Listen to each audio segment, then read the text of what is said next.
And welcome back, YouTube. Thank you for tuning in.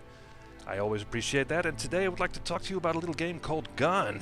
And Gun is one of those games that I bought way back in 2005, but never got around finishing it. It's really a shame, and it took me 11 years to come back to it, and it was kind of hard getting it to run on my modern PC.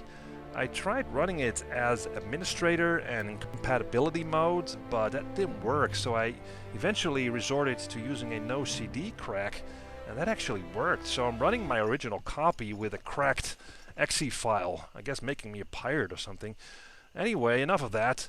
Gun is a third-person action game set in the Wild West, and I love that. I love that setting.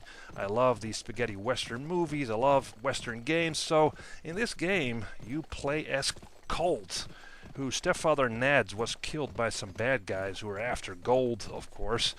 So you're off trying to revenge him and also unravel your own past. Now, since Gun is from 2005, it'll look kind of aged, right? But it's not that bad, because some of the cutscenes are still very brutal to watch, and the voice acting is still amazing. What's he saying? He says one day you will find what you seek, and that day will be your last. Jesus, Tom. Having time for games, Doctor. Stop it, Tom. I never agreed to this. Count it!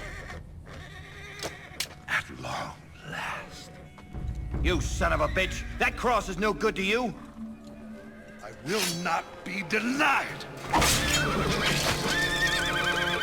And the world is quite large, and that really surprised me, allowing you to visit two quite big cities and the surrounding countryside. You can travel by foot and by horse, and you can also go in and outside of buildings without any loading screens. And in that aspect, the game is and was quite ahead of its time, and must also have been an inspiration, I think, for Rockstar Games when they created their Red Dead Redemption game. Now, completing story and side missions, usually involving a lot of killing, of course, will reward you with better statistics and better equipment like guns and gear.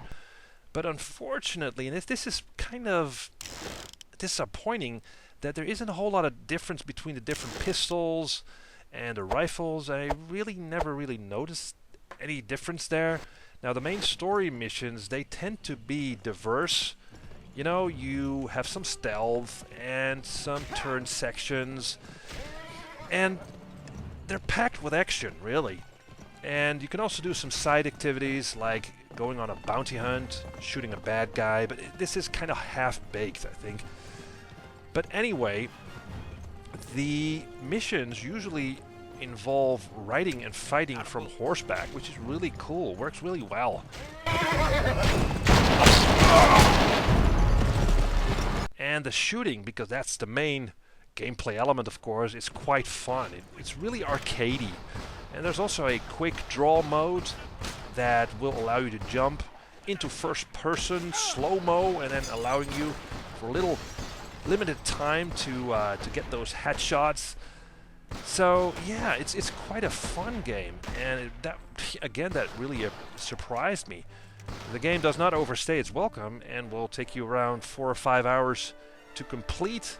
It's just highly enjoyable. Still is in 2016, and that's saying something. So again, seek this one out. I think it's on Steam. Hopefully you get it to run, and yeah, enjoy it. Thank you for watching, and see you in the next video. Where you been, Pat? All hell's broken loose here. Huh? Out at the bridge! Apaches are making things plenty hot out there. Listen, I could use a dead shot like you to protect the Chinaman. How about it? He's coming back inside with me. Oh, lucky him.